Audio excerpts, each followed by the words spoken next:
Les médias et le gouvernement ont tenté une fake news absolument délirante qui m'a fait comprendre pas mal de choses. Parce qu'on se demande tous comment font certains individus pour avoir des papiers comme ça en un claquement de doigts.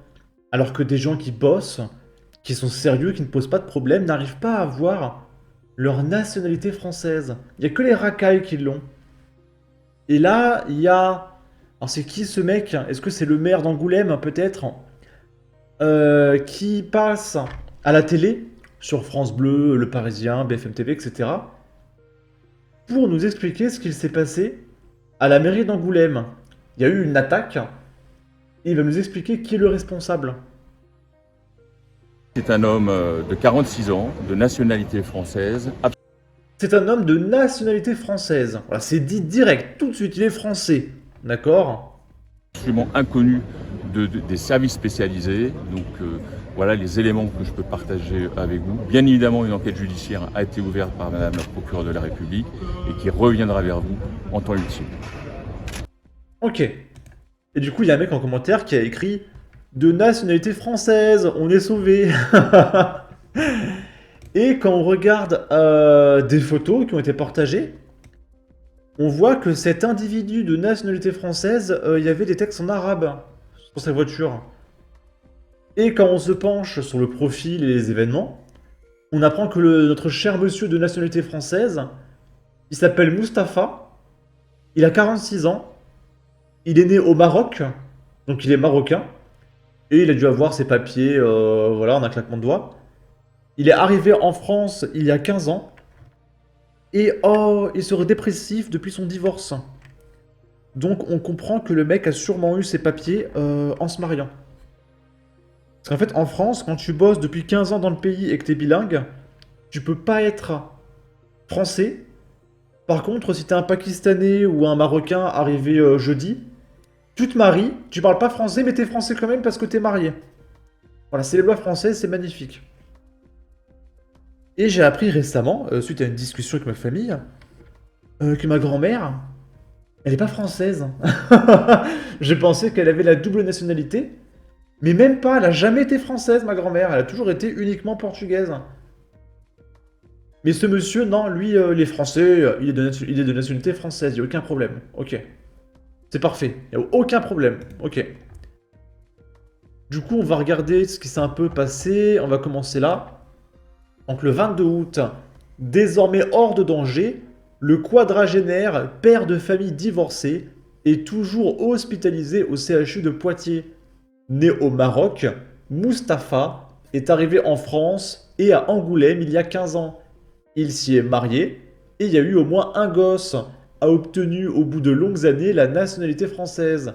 Il a longtemps vécu au centre-ville en famille. Cracheur de feu au Maroc, il exerçait des missions d'intérim en France. Jamais il ne s'est fait remarquer négativement. Jamais il n'a fait parler de lui, ni entretenu de relations particulières avec la communauté maghrébine angoumoisine. À ma campagne, dans le quartier où il vivait depuis l'automne dernier, rien de notable si ce n'est son habitude de s'habiller avec un treillis militaire. Pour le reste du quartier, il n'était qu'un parmi tant d'autres, sans accroche particulière, ni lien social ou amical. 2022 semble marquer une césure dans sa vie. Il a quitté sa femme, de lui-même. Depuis, il était sombre, dépressif, dit l'une des très rares personnes à l'avoir côtoyé. Se désespérant que sa vie soit foutue, que personne ne l'aidait, s'il pouvait verser dans la paranoïa, voire s'approprier des thèses complotistes, il n'a, selon nos informations, jamais proféré de menaces. D'autres éléments interrogent.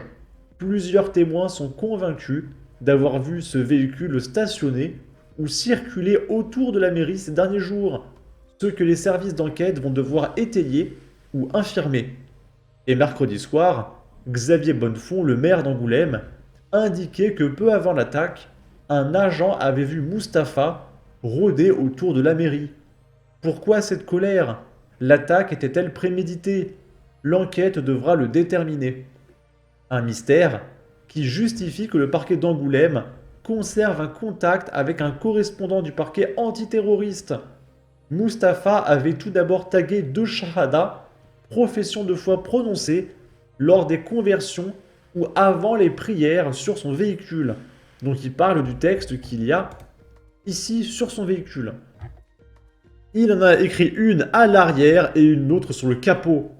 Enfin, lors de son transfert à l'hôpital, blessé par balle mais encore excité, il a, selon nos informations, scandé Allahu Akbar. Pourquoi alors qu'il ne semblait empreint d'aucune religiosité particulière au quotidien? Un coup de folie, volonté de mettre en scène sa colère, l'exploitation de son environnement récent, de son matériel informatique et téléphonique devra éclairer cette ombre. Et du coup, il y a un autre reportage de BFM TV qui vont nous parler de l'attaque. En gros, le mec, il a foutu le feu à la mairie. Les dégâts sont très importants ici au premier étage de cette mairie, comme vous pouvez le voir sur ces images impressionnantes. Nous avons pu échanger avec certains employés qui nous parlent d'un incident d'une extrême gravité. Et c'est d'ailleurs pour cette raison que depuis ce matin, la sécurité a grandement été renforcée ici à l'hôtel de ville. 2 policiers sont positionnés à l'entrée. Ils contrôlent chaque personne qui souhaite se rendre au sein de l'établissement. Ici, comme vous pouvez l'imaginer, l'émotion est très forte encore chez les habitants. Ils ne comprennent pas, ils disent que c'est impossible qu'un individu puisse entrer dans leur mairie avec des bidons d'essence, une chaîne enflammée pour y mettre le feu. 2 événements ont particulièrement marqué certains habitants. Le premier, ce sont des cris qui ont parfois été entendus jusqu'à l'extérieur de la mairie. Il s'agissait des cris des 2 assistantes municipales qui se trouvaient au premier étage des images que vous voyez. Elles ont fait face aux suspects qui étaient en train de déverser de l'essence sur le sol avant donc de mettre feu au premier étage de cette mairie. Le deuxième événement qui a particulièrement marqué certains témoins, c'est le bruit des coups de feu dont ils ne connaissaient pas l'origine au départ. Il s'agissait bien de ceux des policiers municipaux qui sont parvenus à neutraliser le suspect. Un suspect qui est toujours hospitalisé à l'heure où je vous parle. Son état est désormais stable, mais impossible pour le moment de l'interroger. Ouf! Son état est stable, tout va bien les copains, ok. Et du coup, pourquoi le gouvernement distribue les nationalités françaises à n'importe qui? Eh bien, c'est parce que, étant donné qu'il y a une certaine communauté qui est carrément ultra surreprésentée dans les faits divers, le fait de donner à tout le monde la nationalité française, ça permet à l'État de dire « Regardez, il est français. Ne faites pas le jeu de l'extrême droite, il est français. » D'accord? Bon, en tout cas, n'hésitez pas à donner votre avis, votre opinion, à partager, liker, commenter, ça aidera au référencement de la vidéo sur YouTube. Abonnez-vous, suivez-moi sur Twitter, prenez soin de vous, salut!